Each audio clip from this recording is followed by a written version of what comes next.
Hello दोस्तों, स्वागत है आपका साइंस एंड मैथ जोन में। और आज वो मौका आ गया है जिसका वर्ग 8 के बच्चों को बेसब्री से इंतजार रहता है।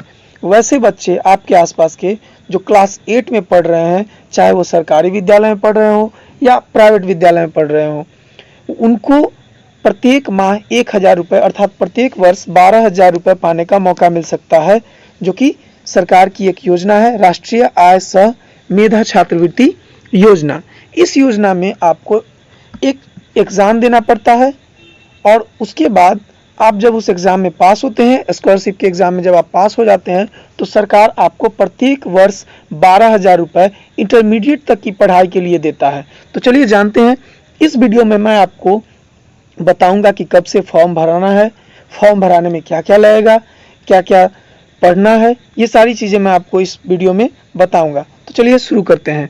सबसे पहले देखें कि राष्ट्रीय आय सह मेधा छात्रवृत्ति परीक्षा का जो ऑनलाइन डेट है वो आ गया है। इसमें स्कूल रजिस्ट्रेशन पहले कराया जाता है। तो चलिए उसके एडवर्टाइजमेंट को देखते हैं कि क्या क्या लगेगा आपको। यहाँ है सबसे पहले शैक्षणिक सत्र 22-23 में राज्य सरकार के विद्यालयों में कक्षा 8 में अध्ययनरत छात्र छात्राओं से राष्ट्रीय आय सह मेधा छात्रवृत्ति परीक्षा अर्थात NMMSS शैक्षणिक सत्र 2022-23 योजना वर्ष, और योजना वर्ष इसका 23-24 है। अर्थात आप अभी क्लास 8 में अगर पढ़ रहा है आपके घर में कोई बच्चा, आप खुद पढ़ रहे हैं, तो आपको पैसा कब का मिलेगा?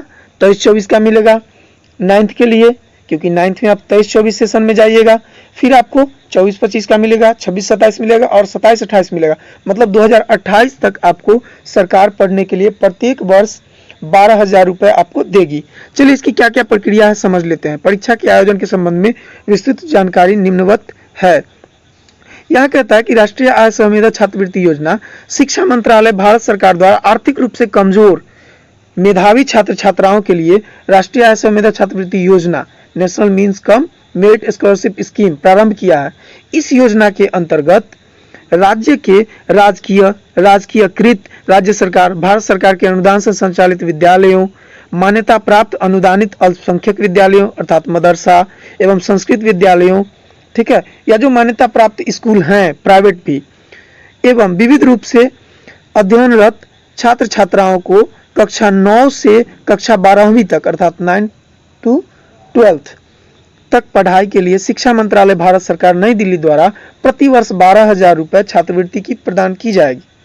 ठीक है, तो छात्रवृत्ति के लिए अर्हता क्या क्या है, क्या क्या आपको चाहिए इसके लिए, ठीक है, तो ये सभी आप इस वीडियो को रोक करके पढ़ लीजिएगा, जिसमें कितना कितना परसेंटेज लाना है, जो कि आसानी से ये सब क्लास 7 में आपको क्या परसेंटेज चाहिए ये सब स्कूल आपको कर देगा।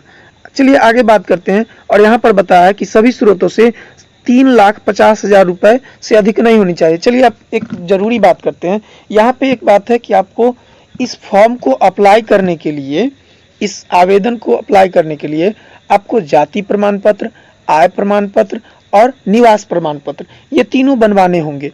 तो जब आप ये बनवाइएगा तो यह ध्यान रखिएगा कि आपका आय प्रमाण पत्र 3.5 लाख से अधिक नहीं हो, क्योंकि अगर 3.5 लाख से अधिक होगा तो आप इस स्कॉलरशिप या छात्रवृत्ति के हकदार नहीं हो पाएंगे। ठीक है, तो अभी तो वैसे बिहार में हर जगह पे 1.5 लाख से या 1,80,000 का ही बनता है, तो ये आपकी परेशानी नहीं होगी।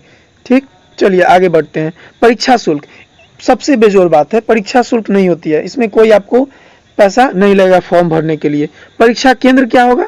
तो परीक्षा केंद्र आपका जिला होगा, जैसे आपका जिला मुख्यालय जो होगा वही आपका परीक्षा केंद्र होगा। फिर है परीक्षा केंद्र चयन की प्रक्रिया। इस योजना के अंतर्गत छात्रवृत्ति प्रदान करने हेतु अर्हता प्राप्त छात्रों छात्राओं का चयन SCERT पटना के द्वारा आयोजित लिखित परीक्षा द्वारा किया जाएगा। अर्थात आपको एक एग्जाम देना होगा। मैं एग्जाम के बारे में पूरी जानकारी एक अलग वीडियो में बनाऊंगा कि आपको क्या क्या पढ़ना है और कैसे तैयारी करनी है, इसका वीडियो भी जल्दी अपलोड करूंगा।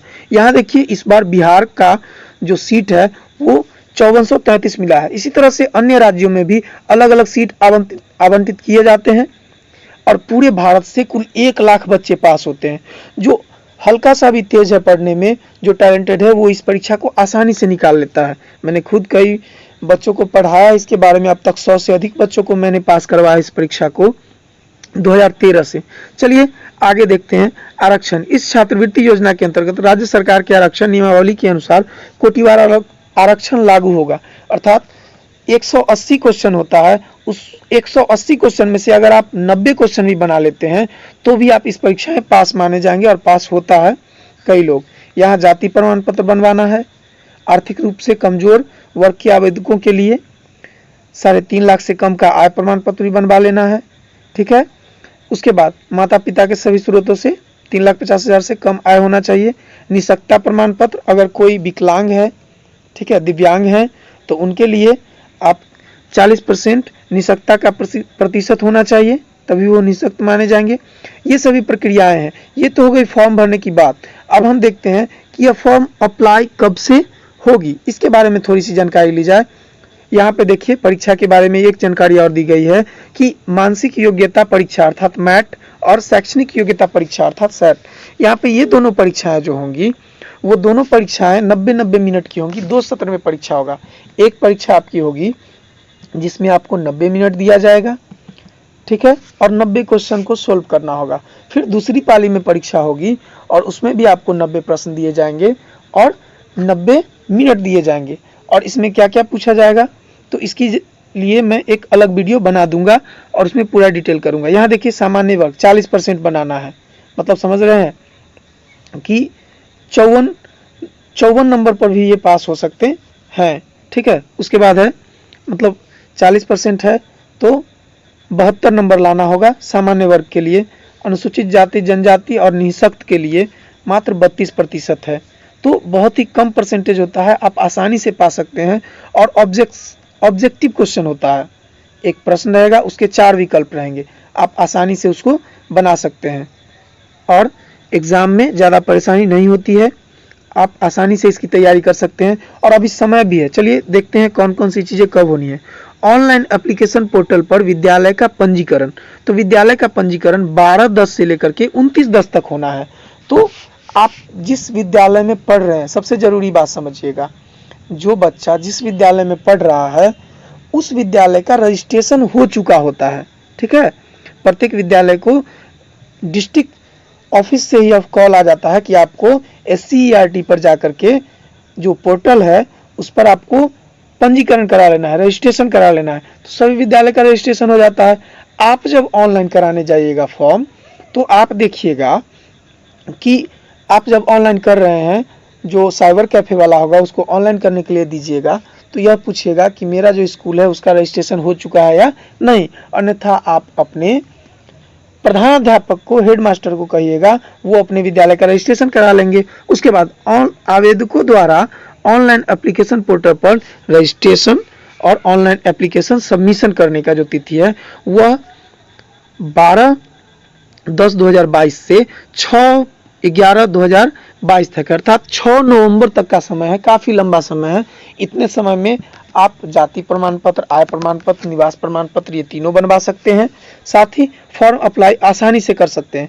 कितने बच्चे मतलब उनको हो जाता है, वो डर जाते हैं कि समय नहीं है, ये नहीं, वो नहीं है, बहुत ही आसानी से हो जाता है। आप धीरज रखें और एक एक आवेदन सही से कर लें, आसानी से हो जाता है।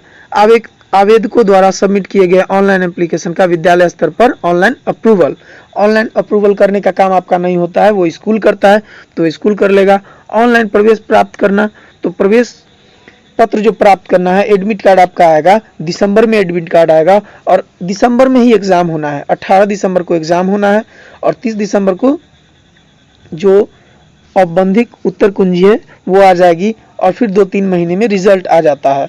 और उसके बाद आपको पैसा 9th का मिलेगा, 10th का मिलेगा, 11th का मिलेगा और 12th का मिलेगा। तो जो बच्चे भी इच्छुक हैं, आज से फॉर्म भराना शुरू हो गया है 12 अक्टूबर से।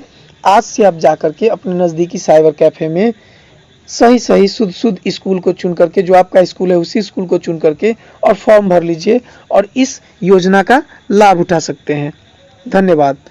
ज़्यादा जानकारी के लिए आपको मैं एक और वीडियो बनाऊंगा जिसमें ये बताऊंगा कि आपको क्या क्या पढ़ना है।